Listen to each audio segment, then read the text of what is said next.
Welcome everybody to the DigiBlue webinar. It's about storytelling for a bluer future. Super happy to have our speakers, Georgia Holly and John Henderson here today. And also among the participants, I can see some of the DigiBlue project participants, but also other participants. We are super happy to have you on board. This will be interactive webinar prepared by Georgia and John. And yeah, maybe just 2 words about the project that we are referring here today. I will change the slide. So DigiBlue is a project where we invite youth and young adults to create digital stories for about blue citizenship. And as part of it, we were also running a hackathon in a weekend. So that's why you see some of these references to DigiEduHack. We are very happy to tell you more about the project if you're interested, but for now, we keep it short. Very shortly, DigiBlue project is funded by EU4Ocean Coalition. They had a challenge for citizen engagement, and a group of partners got together and created this project where we invite youth and young adults to engage with us. We had an online hackathon, so everybody were invited, but also we were present in Estonia, Denmark, Sweden, and Poland with organizations such as Gdynia Aquarium, Estonian Business School, Baltic Living Lab, then Levende Fiskerihavn, which is like a living fisher harbor, and Malmö Environmental Center, and ivandet, which is a social entrepreneurship company in Denmark, in the island of Bonolab. But now, stopping the sharing again. Very happy to now focus fully on our speakers today, Georgia and Jan. I will just give a very brief introduction to both of them. So Georgia is an ocean scientist and interdisciplinary researcher with a PhD blending marine archaeology, biology, and international ocean policy. She manages the UN Ocean Decades Cultural Heritage Framework Program, which is funded by the Lloyd's Register Foundation, the only program bringing cultural heritage into the Decades global agenda, and founded SeaVoice, a storytelling platform that elevates community-driven stories from the front lines of our changing ocean and climate, and now works with the partners such as WWF and the Pew Bertarelli Ocean Legacy. And SeaVoice most recent printed annual included a foreword by philanthropist and ocean advocate Donna Bertarelli and ocean legend Sylvia Earle, reflecting its growing influence in international ocean discourse. So we believe that Georgia's experience and the work she has done with the team, creating all these stories, we also refer to them to our participants. We thought it would be great inspiration, and also kind of this behind the scenes story. How do you actually create the blue stories? And also very happy to have Professor Jan Henderson, who is a professor of coastal and marine archaeology at the University of Edinburgh. He directs the research efforts of Edinburgh Marine Archaeology and pioneered the underwater survey of the ancient submerged city Pavlo-Petri. Henderson has also translated his scholarly work into public-facing media, advising and appearing on the documentary series Drain the Oceans, and recently worked on a new documentary with Martin Scorsese. Through his academic field and media work, he continues to reveal submerged human histories and highlight the importance of marine cultural heritage. Welcome both. And now I understand, Jan, you will give an inspirational talk that kicking this off. Yes, yeah, can you hear me? That's I'm not sure yes. How inspirational I'll be. I'll try my best. I was asked really to introduce Georgia's talk today, which of course is about storytelling, the power of storytelling and stories in terms of how we relate to the ocean. And that's obviously vital to what I do. I'm a marine archaeologist, and probably marine archaeology is the most one of the most misunderstood professions and academic disciplines you can come across. And that's because a lot of the stories associated to it are not actually what we actually do.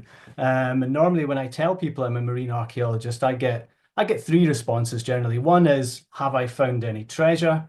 Generally, archaeology is not about finding treasure. It's about finding out things and reconstructing the past and finding out why the past is important to what we do today. It's not about finding treasure generally. Or I get asked, have I seen a shark? Which of course is fascinating, but not really part of what I'm doing in heritage. And then the third thing I always get asked, particularly as you may have heard at the beginning, that I work in submerged settlements, is, have I found Atlantis? And so many people have asked me that, and so much so that even when I appeared on a live BBC News programme, which was ostensibly about something else, when they found out I was a marine archaeologist, the first thing they asked me live on TV was, had I found Atlantis? And this has always kind of struck me as a bit mad, because Atlantis, sorry to upset anyone who may be here, is a myth.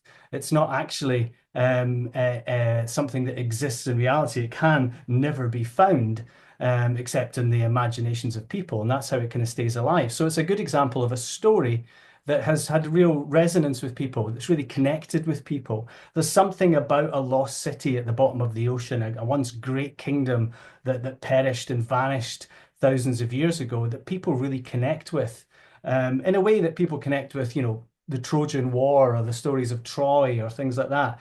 But it's odd that this has had such a connection. There've been more books written about Atlantis, despite the fact that it doesn't exist, than there probably have been about underwater archaeology.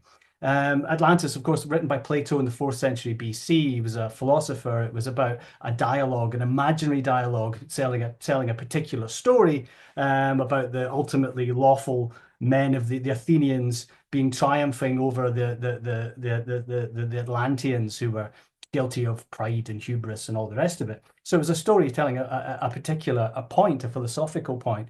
But for some reason, it's really connected with the people, and it's still alive today, and people still talk about it. So why am I talking about it now? Well, because A, the power of the story, B, that this is something which people connect with marine archaeology, but C, it's not really what marine archaeology is about. So the webinar today is really, really important in terms of how can we make our stories about heritage more relevant to people, more important to what's going on today.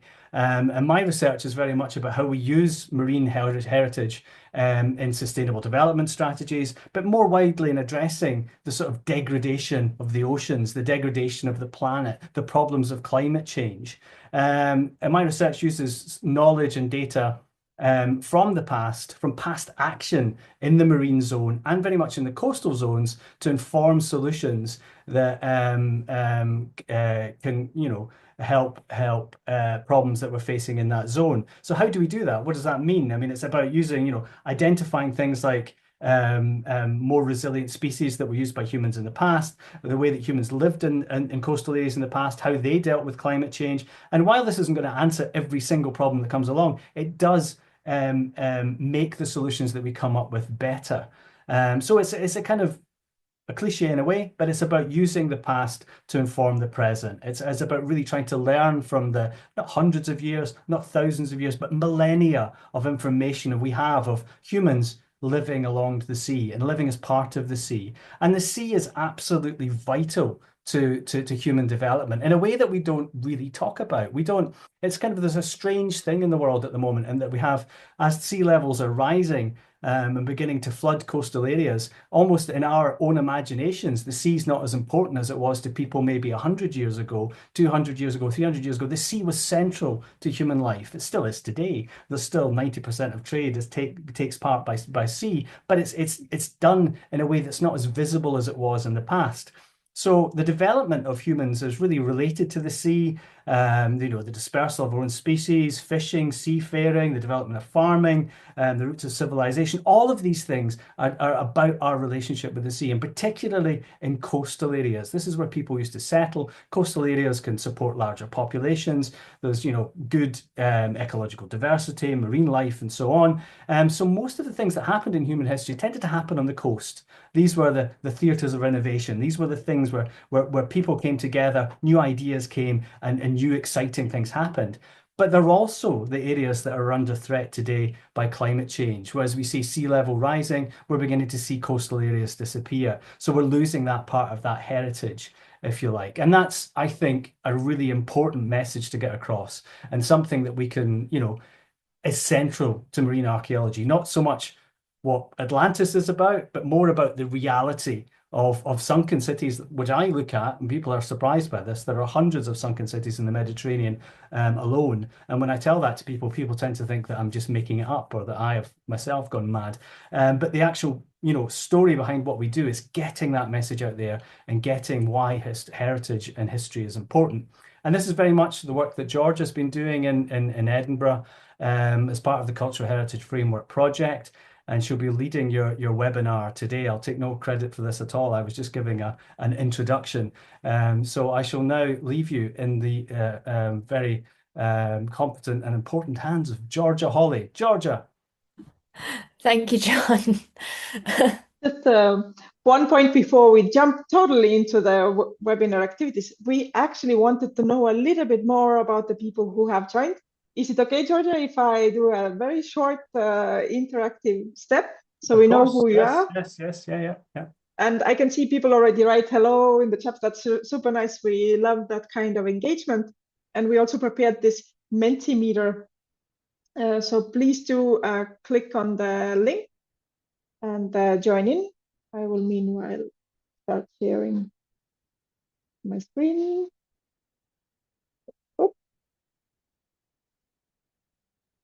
So feel free to share, where are you located today?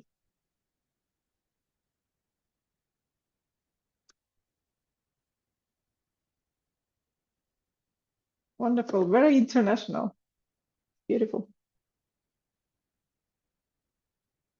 I can tell I'm in Denmark. I'm too occupied to start to also participate in the poll, but I can tell you I'm sitting in Denmark. And where are you sitting? You're in Edinburgh, yes? Yeah, we're both in Edinburgh. Well, actually, I'm in Madrid currently, but we're both based in Edinburgh usually. Wonderful.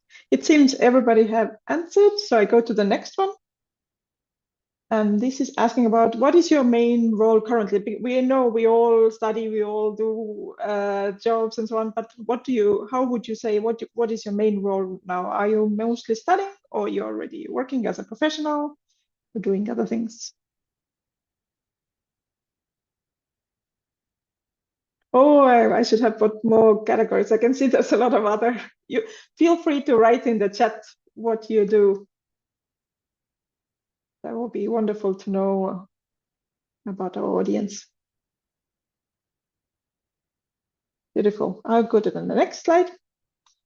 Yes, so now we would just want to know a little bit more about where you are right now in regards to storytelling. Are you already doing it actively? Are you aspiring to be a storyteller?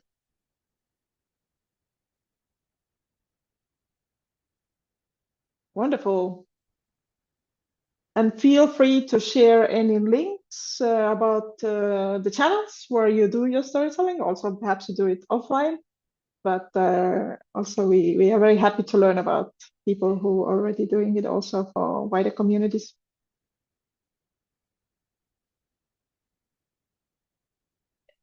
Perfect. Thank you so much. I'll stop sharing here. And then, George, I give you a floor for a moment, and then let me know when I start sharing your... Yeah, no, perfect. Thank you. No, if you just start sharing now, that would be great. It's fantastic to see how international we are. I'm actually surprised. That's really, really cool. It also looks like we're talking to quite a lot of people who are already storytellers, which is great. And I'm fascinated to find out what you're doing and where you're coming from. I also want to know what all the people who were other category are. I'm fascinated to find out what we're all doing. But we'll have time for that, hopefully. For now, I'm gonna just start with more of kind of a lecture-based format on ocean storytelling, and particularly using heritage for ocean storytelling. And then there will be a bit of an interactive session. Don't worry, it's not too intense. You're not required to speak to anyone if you don't want to.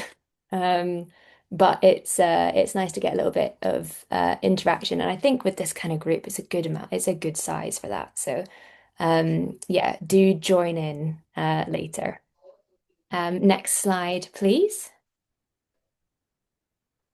So this is just a little look at the agenda. So what we're going to be talking about. Obviously, there's not much that I can cover massively in depth for this period of time that we have. You know, it's quite a short time. So I'm going to really just look at the basics. You know, why storytelling matters, and crucially, why cultural heritage matters and marine cultural heritage. And John covered that really nicely about talking about not just why the ocean is important, but why the people and the history of communities around the ocean are important as well, and how we use that in our storytelling. Um, Basic principles of how to tell a good story. We're going to look at practical tools and methods. So looking at physically, how do we scope a story together, beginning, middle, end, what should that look like? And then hopefully we're going to build a story together, which hopefully will work, one sentence stories. I'll also be covering, I was asked to cover specifically digital tools for storytelling, which I'm mostly going to look into social media for this session. So I'll have a little bit on that too. And then hopefully we have time for question and answer afterwards. All right, that's next slide, please.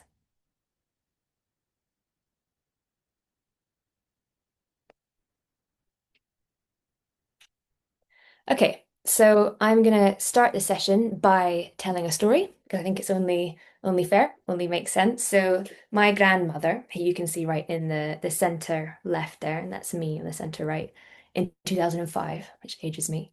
My grandmother likes to say the ocean is in my bones. The reason for this is that my great grandfather was the keeper of lifeboats, a lower lighthouse keeper, and a dock diver in the northeast Scottish town where my family still live. He lived in the lifeboat station you can see on the left of the screen there. And so my grandmother tells these stories of family fishers, fishwives, herring girls, which if you don't know what they are, you can ask me that later. Divers who worked in and around this historic village, historic fishing village in Scotland. And she always told me since I was little, you have to remember these people. It's incredibly important because our family, our coastline is molded, is stitched together by these kind of people that you are never going to meet. Recently, I was walking along the beach with her, as I do, and the tide was higher than she remembered. The coastline is becoming eaten away. The stonework is crumbling. It's a story probably all of us know. And she looked at it and she was sad and she said, "Look, it's all disappearing." She believed that if no one remembered how the beach was, it would be as if it never was, and all those stories were for nothing. And I didn't really get it at first. But the more I saw it in my own family, the more I saw it in the places where I work as well. So next slide, please. I spend months each year in different field seasons, and you have a couple of examples here in East Africa, Southeast Asia, the Pacific. And in all of these places, I've seen the same pattern. So communities whose identities are tied to the sea, whose heritage is written into the ocean, the fishing grounds, the boats, the songs, watching, and they have watched these places change faster than their stories are able to keep up. So during these various field seasons, I realized something that is somewhat uncomfortable as an academic, which is within these communities, often the academic literature generated wasn't necessarily helping them or wasn't necessarily taking into account their points of view, so their livelihoods, their heritage. The reports weren't shifting understanding, or policy briefs weren't really building empathy. Scientific papers weren't reaching the people that needed to be heard, but stories did. This is something that I realized actually as part of a project that I worked on for John Henderson, called Rising the Depth in East Africa. You could see that when fishers told their own accounts of changing tides, or elders shared memories of science that isn't written down, or young people filmed a bleaching reef in front of their village, people paid attention, right? So we built SeaVoice to provide this platform for those voices alongside those of scientists, policymakers, advocates, artists, because we all believe these voices need to be heard. We wanted to make somewhere for the stories that anchor people to place and place these conversations next to those of the scientific and the policy driven literature. So bringing normal people into conversations about the ocean, which those conversations would usually exclude. And the reason for that is because a good story doesn't just preserve memory, it connects people and it reconnects people to who they are and to the ocean. And a story can do things that data alone can't, which is move people. And every time I think about that, I come back to thinking about my grandmother. So on that coastline, in the next slide, please, you should be able to see it. So this is the disappearing coastline. And I think about this area and this place and her watching the tide rise over this area. And I realized what she meant by that statement, right? That if the coastline wasn't there, it would be as if it never was, because she wasn't mourning the loss of this specific beach. She was mourning the loss of those stories that are tied to it. And that's the power of storytelling, is that people like my granny, who maybe doesn't care about climate change, this makes her care. This makes her care and think about coastal erosion, rising sea level rise, increased storm frequency. It isn't the data that she's caring about, it's the story. Next slide, please. So some basics as to why ocean storytelling matters. So ultimately, we talk about the future of ocean storytelling. One thing becomes immediately clear is that we need new perspectives. Okay, so representation genuinely matters. We need to understand different points of view, different types of knowledge. We need to have all of these different things next to the science that we already have. This can be geographic, it can also be generational, right? So young creators bring something really essential to this work. They have first-hand experience of rapidly changing coastlines. They're often fluent in digital tools that document and share things quickly and powerfully. But also they create movement between generations. They can learn and they can share information. The second point there, scientific facts inform, but stories are what make people care, right? So we need both. It is essential that we have both. Data helps us understand what's happening. Stories help us understand why that matters. Narratives create connection. So between generations, between communities, between people and places, and connection fosters empathy, which is something science alone can't always unlock. But also storytelling has that ability to bridge culture and scale it, right? So a 2-minute video from a small coastal village can resonate with someone completely on the other side of the world. Just look how international this room is right now, and we can all join in and understand universal feelings like pride or loss or hope or identity. The next one, we need data. We absolutely need data. But the reality is that coastal change is accelerating faster than documentation can keep up, right? So many of the shifts that are happening alongside our shorelines aren't always captured in scientific data sets. Time series data, so long data throughout time, throughout history, hasn't always been recorded in the past. And this is where people and their memories come in, right? So also communities, young people, fishers, elders, they provide data that we don't have, right? Through lived experience, observations, noticing changes over time. These are insights that, a satellite or a survey can't necessarily capture.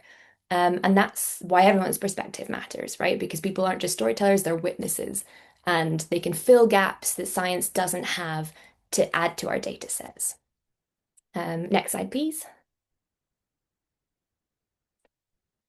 So marine cultural heritage, why cultural heritage matters in this. So when we talk about marine cultural heritage, we're talking about the full range of human connections to the sea, past, present, and future, as John said at the beginning, and both tangible and intangible. So what I mean by that is, on the tangible side, this includes things like shipwrecks, historic ports, harbors, fishing vessels, but it can also be coastal infrastructure, sunken cities, like John was talking about. These are the physical traces of our maritime past.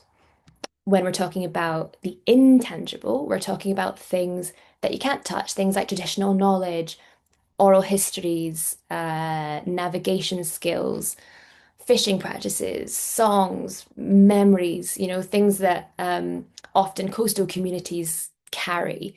They're stories, identities, cultural expressions that don't necessarily appear on maps, right? They don't sit nice in kind of numeric data, but they shape how people understand and live with the ocean.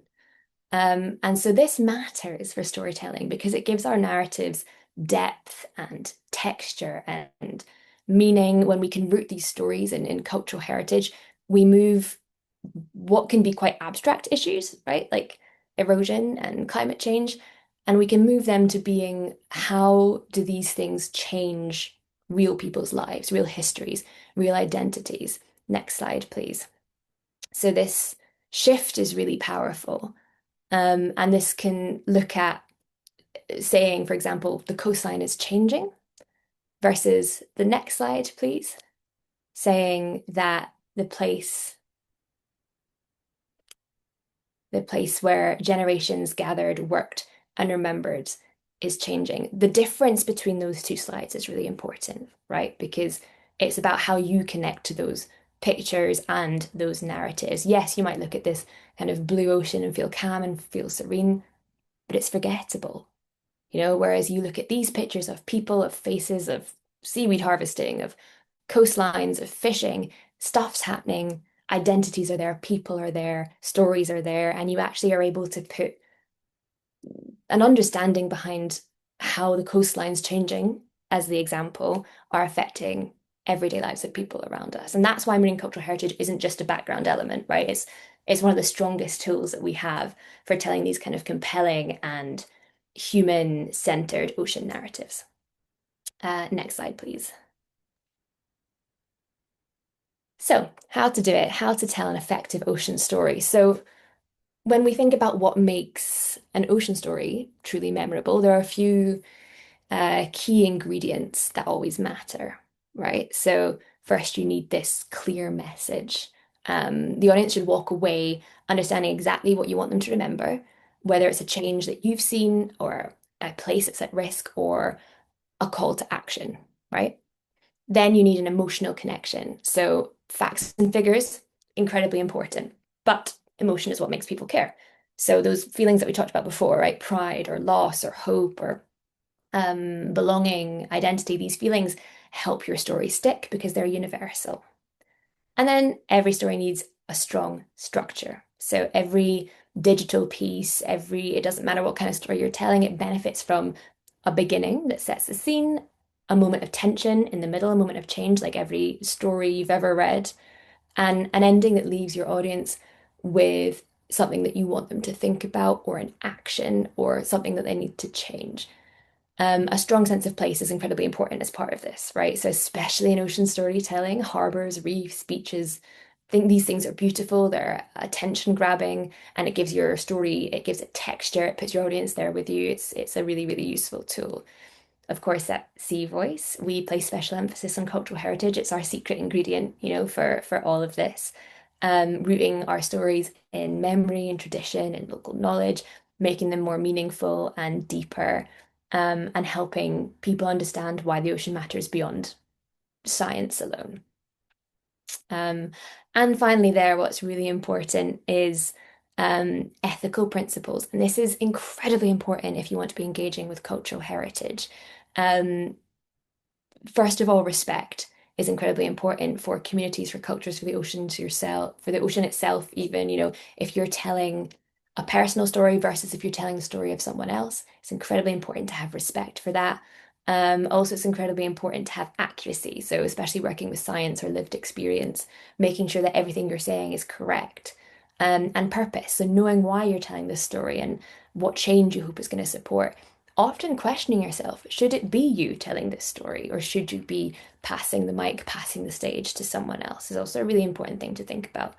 But when you combine these things, the message, the emotion, the structure, the place, the heritage, the ethics, you create a story that can resonate, right? That stays with people and can genuinely inspire positive action. Next slide, please. Okay, so a couple of kind of practical tools when you're creating a digital story. But this is useful for all types of stories. But first is identifying that issue, right? And this is something that we're going to hopefully do later. So what's the story really about? Should it be, declining fish populations or plastic pollution or the loss of cultural practices? Start with a clear focus. Next is your perspective. So who's telling the story and why? Should it be you? You can use your own voice. Should it be someone else, a community member? Could you tell it from the point of view of the ecosystem? There's lots of creative ways that you can think about doing that.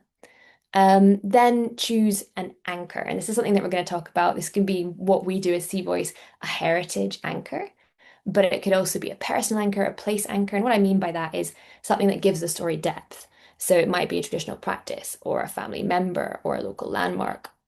Anchors make these issues meaningful rather than abstract. They give that human element.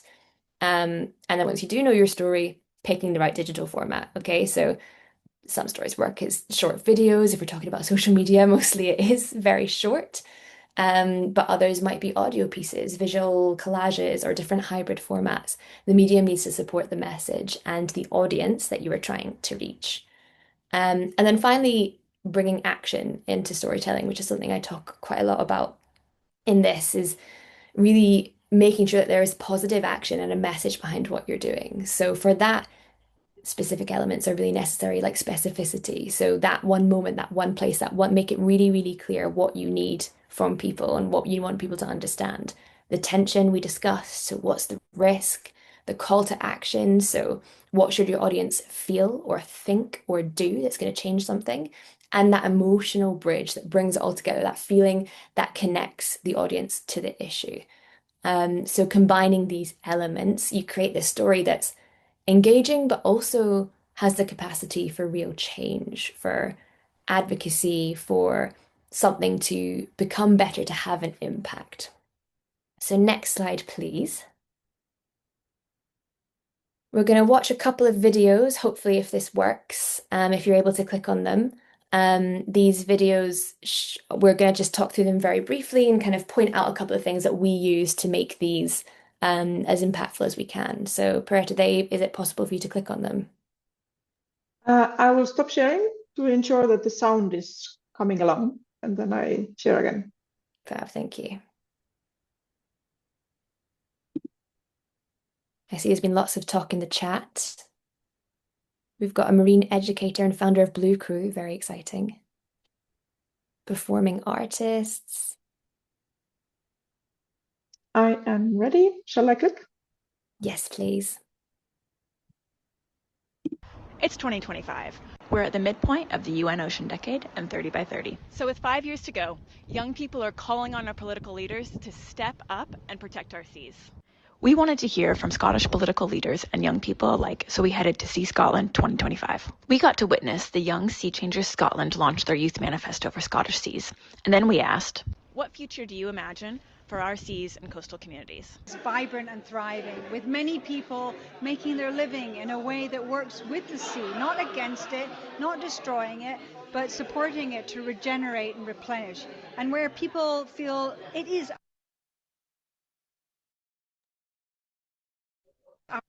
our seas, that we can get in the sea and we can be in the sea in so many different ways. All of us have a shared resource in the ocean. We are all part of the sea and it's part of us too. So I want to see an ocean that is recovered for the sake of all of us, so that we can keep ensuring it maintains an important part in our culture and our heritage here in Scotland.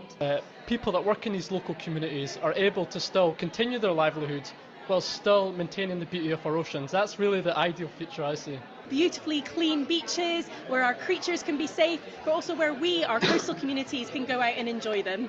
Build common ground and to essentially work together, because at the end of the day we all want the same thing. What can we do? So we're at Sea Scotland today, launching our Youth Manifesto for Scotland's Seas, which is a powerful call to action for politicians to take bold action for our seas. It outlines the different issues that young people care about and the asks that they have of MSPs who are standing for election in the next Parliament. So this includes things like tackling biodiversity loss, implementing management measures for our marine protected areas, and actually having the ocean included in climate change conversations as well, because it is just too often excluded. So we are here as young people saying not only do we want the ocean on the agenda, but we want young people's voices heard too. speeding up of implementation. A lot of young people wanting to be more involved in sustainable marine jobs. That's both sustainable fishing jobs and marine restoration jobs. We work with so many communities across Scotland and they need to be heard. One that's here already cares. We need to network to industries that aren't directly next to us and create those relationships. MSPs are just one person, and what we really need is to hear your voices. Find the forum and express yourself about your love and your care for our marine waters. And if you're somebody that gets into the sea snorkeling or diving, invite other people to come along. We need more people to get into our seas and then reflect that back to the government, to the parliament, so that then members and the government understand that really people in Scotland want action. What do you think? Let us know in the comments. Fabulous. So this is just one of our SeaVoice videos. We do various different types of kind of reporting, but also more long form storytelling, which I'll show in the next slide. This is an event reporting, so it has a different kind of structure as you would for something else. But there are always three key parts of this, right? There's a hook, there's a message, there's a call for action. So the hook in this one is that beginning, that it's 2025. If you press the next button, Perrette, that should come up next to the It's hook. 2025. We're at the midpoint of the UN Ocean Decade and 30. Not the video, but the next slide, basically, it should come up. So with 5 years to go, young people. Maybe. It still tries to play. Okay, here you go. There we go. Okay, so we've got the hook, so that's at 2025. It shows it's timely, it's current, it's relevant. And actually, it's quite useful because the video is showing that right now, right? So there you can see it. There's the hook, there's the background. We've got big writing, it's eye-catching. The message is communities and their heritage are part of ocean ecosystems. So you'll notice as each person is saying something, it's all linked, it's all connected, it's edited to make sure that it all makes sense as one narrative story, and they're all cohesive. You know, they're all sharing this story of communities and heritage are also important aspects of ocean ecosystems. And then finally, that call for action. So that one is get involved, get your friends involved, which you have at the end. Someone saying, you know, if you're engaged, if you're someone who goes snorkeling, getting in the sea, get people in with you. But importantly, also, it's us saying, comment on this, talk to us. That increases engagement. It works with the algorithm. Sadly, it's something that you have to do as part of social media storytelling. It means people are more engaged and we have more views. Next example, please. Okay, so this is a slightly different version of storytelling. This is longer form. This is less about reporting and more about moving the mic away from us and towards these storytellers. So please play that one if you can. We are SeaVoice, and we went to Indonesia to speak with the Superwoman of Coral Catch. This is Dania's ocean story. Hi, my name is Hindara Dania, but people often call me Dania. My ocean stories, one of the vivid memories that I remember from my childhood is there is this bridge in the harbor. I really wanted to jump at that time, but like all the older people say that it's not girly things to do. Like it's not common for girl jumping like that in the ocean. So it started, you know, I'm really stubborn kind of person. Right after my coral catch training, I have this quote that come from myself that stuck with me even till now, and it says that if you have something that you really want, you should definitely go for it. Who knows, from failing you find your own ceiling, and coral catch is my ceiling. Kind of like a house, a perfect package. You got everything on it: the community, the sisterhood, the knowledge on itself, the conservation effort, everything. So it's my ceiling. Okay, so same applies with the bits coming up here, right? But yeah, this is a slightly different method of storytelling. So rather than having this big hook, we're looking more for a personal message, and we want to connect that personal message to a global message so that everyone understands. And then we have the secret point, the point behind why we're sharing this and why we want you to listen.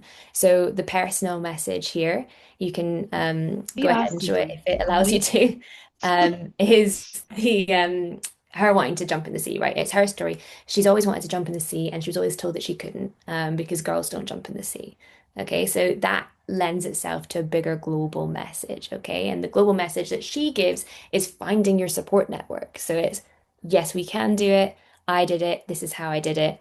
I did it through finding my ceiling. She calls it her house, her support network. But the point of why we're sharing this ultimately is to make sure that we're giving the storyline that the ocean should be accessible for all.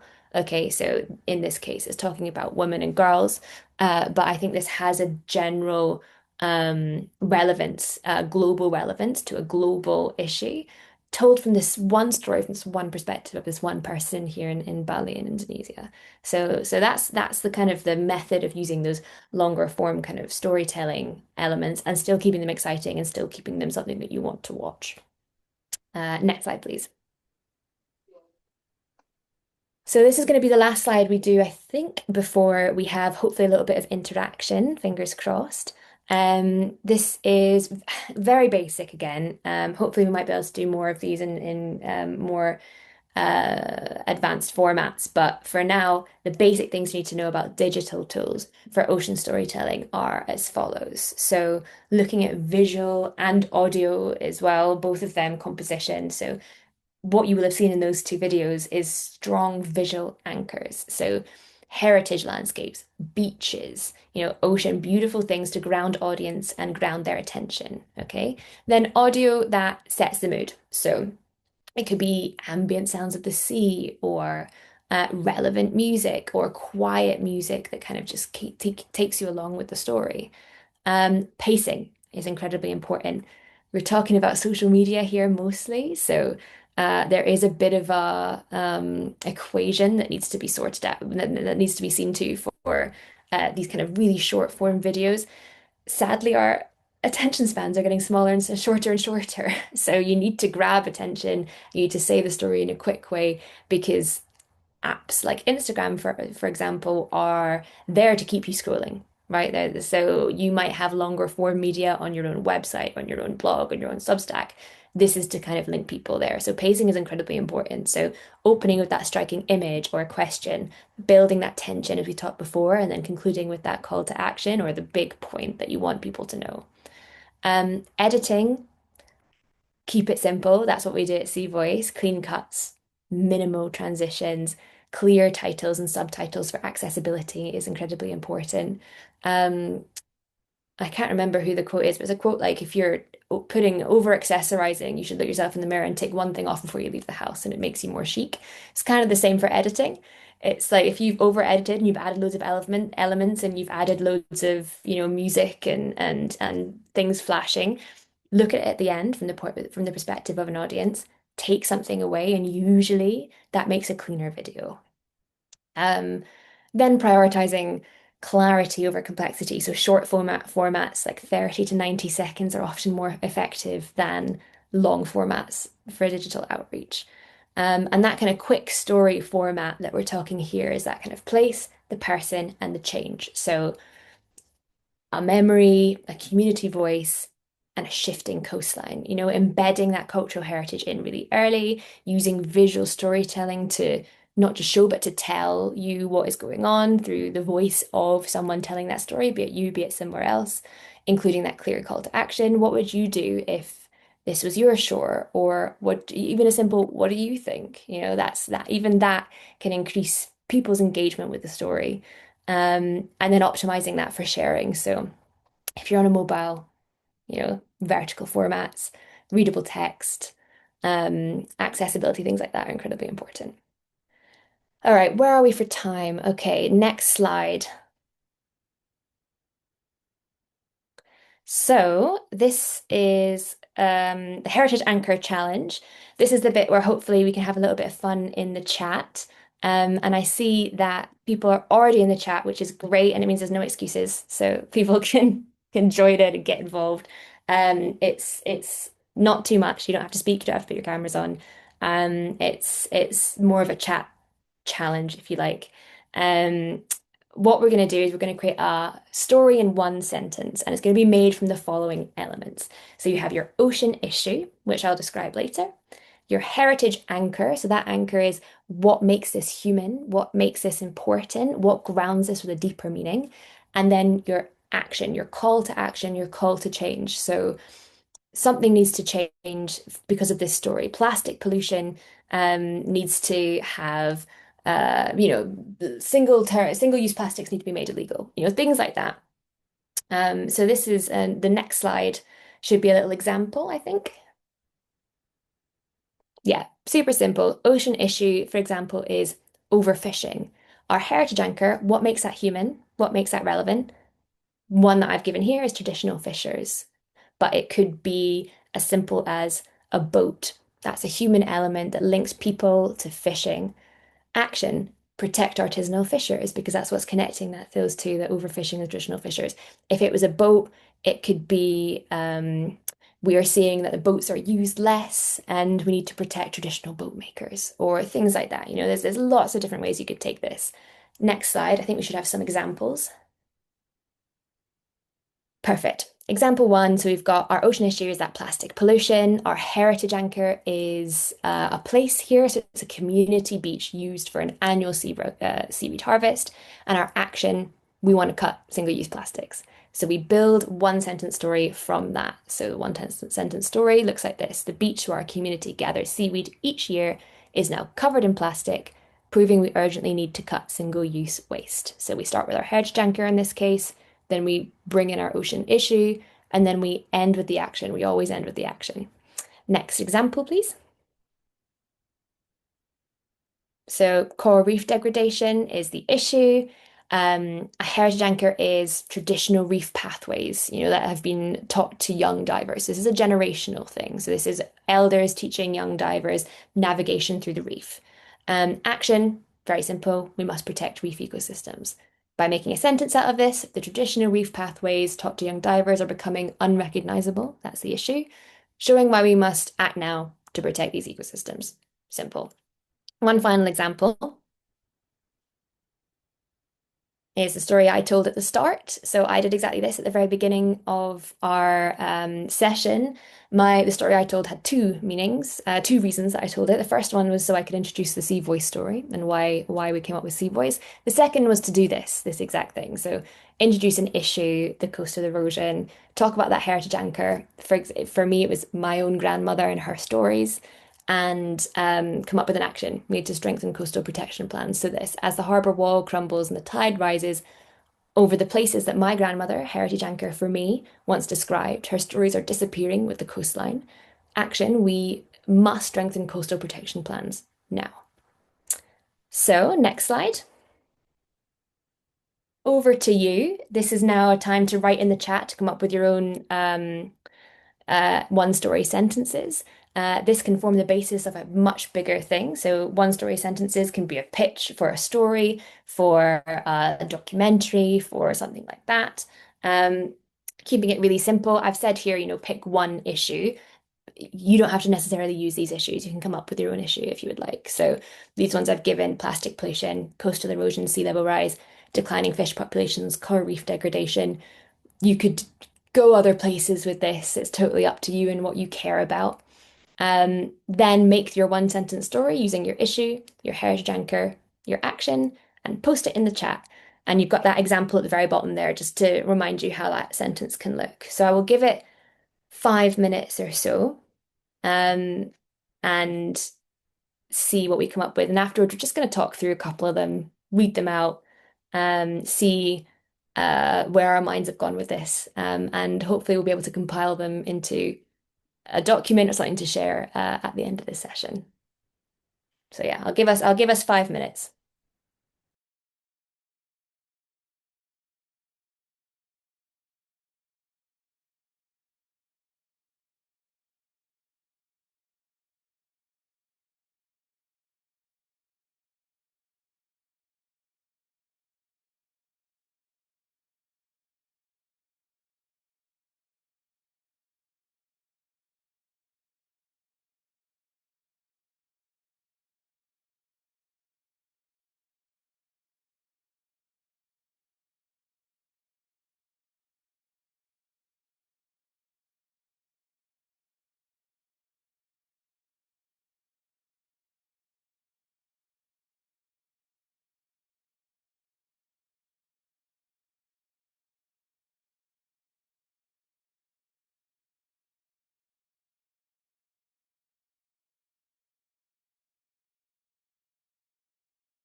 I'm seeing a couple coming in now. I've added mine as well. Please don't be shy. There's lots of time, don't worry. And don't worry if they're long. Longer, be great. Go for it.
These are wonderful. Now they're coming in. This is great.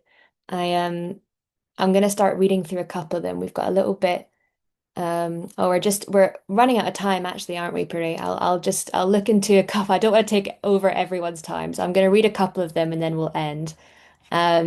We've got this one by Sam, I think is fabulous. Tropical coral reef ecosystems have been degrading globally for decades due to climate change and increased unsustainable use. So we start there with fact, with what's going on. The coastal communities of the Philippines. So here we're looking into that heritage leak. That have been fishing there for generations. Have many families who have fished here for generations, and now with local reefs degrading, they're having to move further and further. They're risking their safety and restoring and protecting reef systems through education and policy, we can provide safe and sustainable livelihoods. So this is lots of detail. It's really rich. It brings that human element right in the middle there of why it's important. So really, really good example.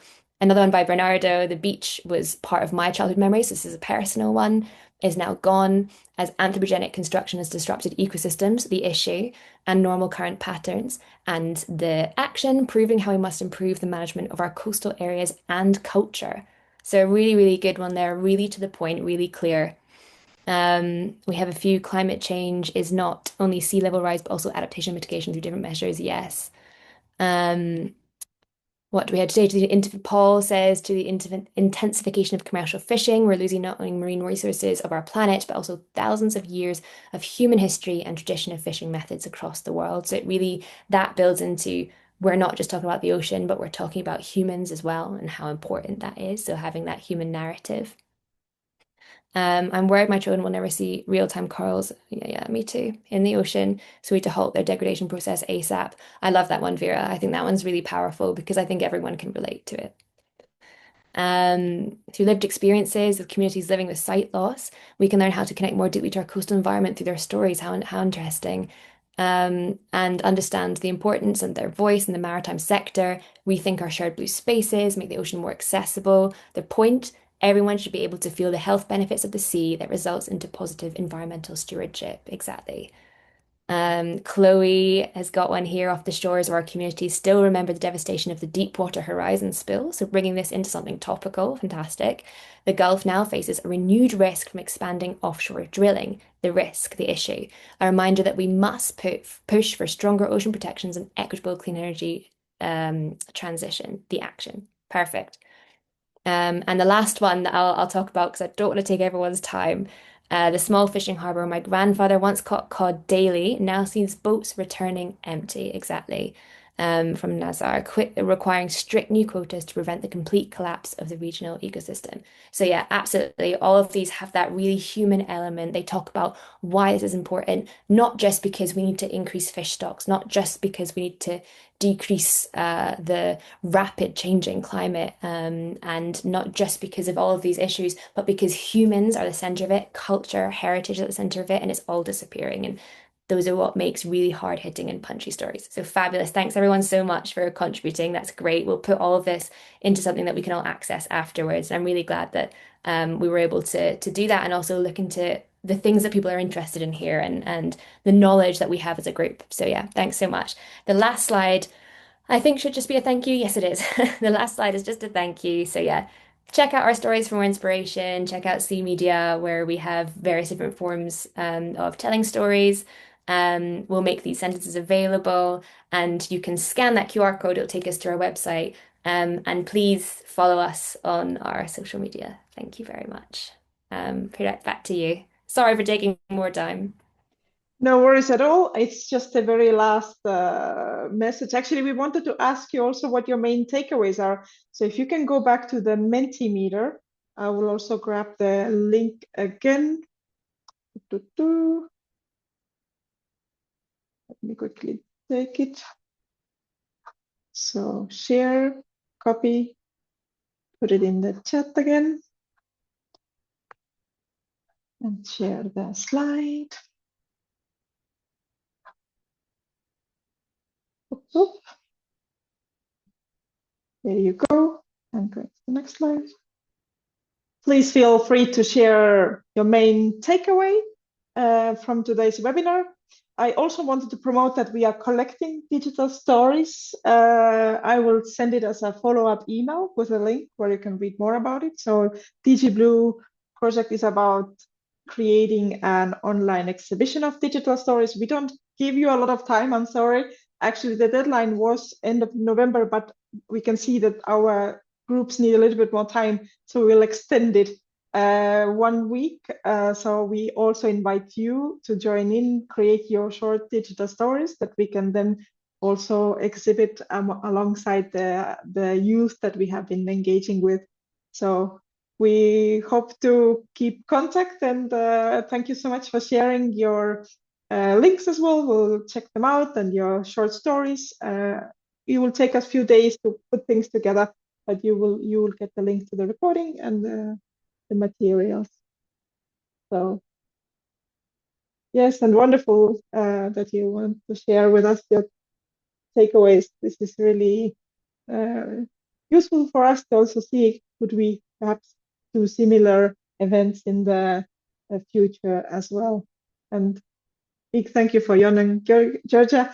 We are very thankful for this collaboration. This has been wonderful.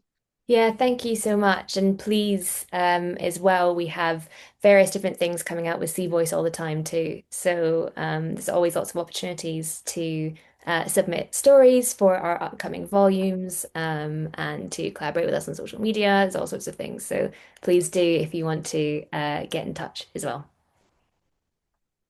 Thank you all, and have a good evening.